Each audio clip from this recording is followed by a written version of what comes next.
I'm happy to do it. I've been telling people I for work years. background on Two Broke Girls. There we so go. There we go. You're like a broke girls. You're like a broke girls record. All right, James, enough. That is not recent. Like I thought. That's a credit. I'm just saying we've all got credits. Maybe Kimberly's got a recent one. That's cool. I've got substantial ones that are not that recent, but are also really cool. And I just wanted to share that. Go ahead. I'm sorry, everybody. I would like to list. I would like to list my most recent MySpace top 8. Wow. Yeah. I'd like to mention the time James that Corden, I found out about a Todd Barry show on Friendster. Did you go to it, or did you just watched it? I went to it, and then no, I wasn't on it. And then I found him afterwards, and I said, and my friend said, you should try to get on his show Tinkle with David Cross. And I said, hey, did you try? Nice to meet you. Can I get on your show with me?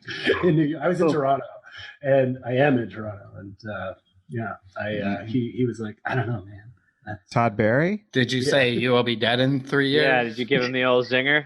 No, you know what? I held back, and we became friends. So. You're friends with Todd? It's like the mouse that took call the him? thorn out of the elephant. Oh, Nick, what are you up to? No, but I actually have been like always almost calling Todd. Oh, thanks for calling, Nick. How's your choir? How's your choir? I didn't realize Todd Barry was here in the green gym. Yeah, this is more like a sex. He doesn't show his face, but he's in one of these squares. I'll tell you, these Legion of Skanks guys, they really know how to book a show. There we go. Kimberly, did you film this during the pandemic? Yeah, it was. It was during the pandemic. But a lot of people don't know this, but it was filmed outdoors.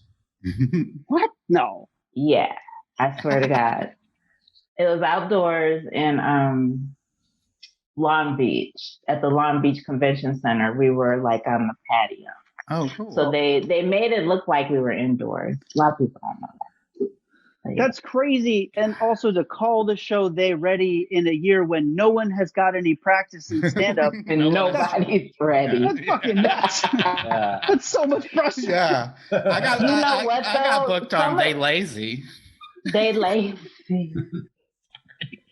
Some of the comics actually were on the road still, though, and doing shows. Wow. So yeah, so some people were they had gigs already lined up to be able to prep. Right.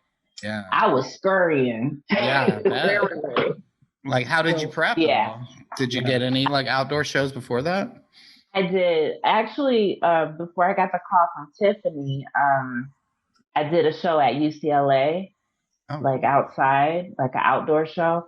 Had no idea this was coming. And then I got the call from Tiffany and I was like, wow, this is crazy. So I was doing outdoor shows. I succumbed to the Zoom shows. I hate doing Zoom shows.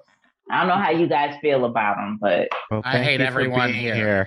We do a show but every this, month. I don't consider. It's a No, I'm pleasure. talking about. It's an honor. Every week's a pleasure. Yeah. Talking about doing stand-up shows. I know. And I also wanted you to finish that Specifically. sentence where it sounded like you were going to say, I don't consider this a show, which would have been funny. I was not going to say that. We do one stand-up show You with this group per month, and I find it fun. And also, I don't do any other Zoom stand-up shows. Just this. It's very weird. I mean, it's obviously so different, like trying to gauge. The beauty of it is that you always feel like you're bombing. So you can't really tell like where you're at. You're not killing, but like, even if you're bombing, it doesn't sting as much. You just kind of can't tell. There's no rhythm. Yeah. Yeah. The lag. Yeah. Yeah. You just I can't even hump a stool. Yeah, which is the opener and closer. And middle. And most of the material base. My favorite part about it is feeling that way, but in your own home, which is supposed to be the place where you go for safety and comfort. Right. Yeah. Oh yeah, I bombed over there. that part. To be wearing your grandma's quilt that she made for you as you're delivering jokes to silence. My grandmother's quilt already gives me so much trauma, and now it's doubling down. Yeah, it's like I never do well in that club, and it's the corner by the records. Yeah, it's your bed. I never do well here. Hey, who books the kitchen? The thing too about seeing people's like homes a lot. Like I just want to see a wall. I don't want to see too much of your life. Sorry, well, it's nice to know which of my friends were rich. Yeah. Right. You're like, oh. That's a you lot got bay windows. Seeing a lot of Danish mid-century artifacts back there. I'm just doing a rough tally. I'm seeing about 5,000-6,000 worth of furniture behind you. Is that about right? A Bitcoin. Very distracting for me. I'm so excited that you got to do that show because you, Kimberly, you were one of the first people I met doing stand-up. We've been, since the Haha Cafe days. And Hollenbeck's, all the great North Hollywood, Burbank stand-up comedy of the 2000s. But it was great to see you on this. And then the last time I turned on Netflix, not only was it still being advertised to me, you're the thumbnail, Kimberly. Yeah. Oh, snap. Okay. You're the thumbnail. I was like, what? Oh, shit. It's like real. Be the most ready. Yeah. Clearly the most. I wouldn't say that. I'm going to watch afterwards. Judge the readiness. Sorry. I think what hilarious. I think what freaked me out the most was the billboards because I didn't know. Oh my God. Where I totally forgot that there were billboards involved. So that wasn't even on my mind until they went up. And then I was like, oh, snap. There are billboards too involved. There was one in Times Square. That's so awesome. That's crazy. That's crazy. You sign things where you sign things so quickly that you never even think about shit like that, where they're like, legally, we could just put your face up in the middle of Times Square. Right. You're like, oh, shit. Right. Yeah. That's a nice pandemic pick-me-up, though, for sure. Yeah, it definitely was a nice interlude because, to be honest with you, I was not in a funny mood at the beginning of the pandemic at all. No, it was just too much going on, and I was just like, I don't want to do stand-up. I was just going to write essays. I was going to turn into Ernest Hemingway or somebody. I was not trying to do anything. It doesn't end well for him. Spoiler alert. I know it doesn't, but we could call maybe you that Papa. wasn't the best author to pick, but You're funnier than him. J.D. Salinger. Yeah, he's not that funny. J.D. Salinger. Well, in the spirit of your recent success, and again, congratulations! Really excited about that for you. The question I'm going to first put to the group is, what do you have to do to be ready to do a stand-up comedy set? What's the one thing you always have to do?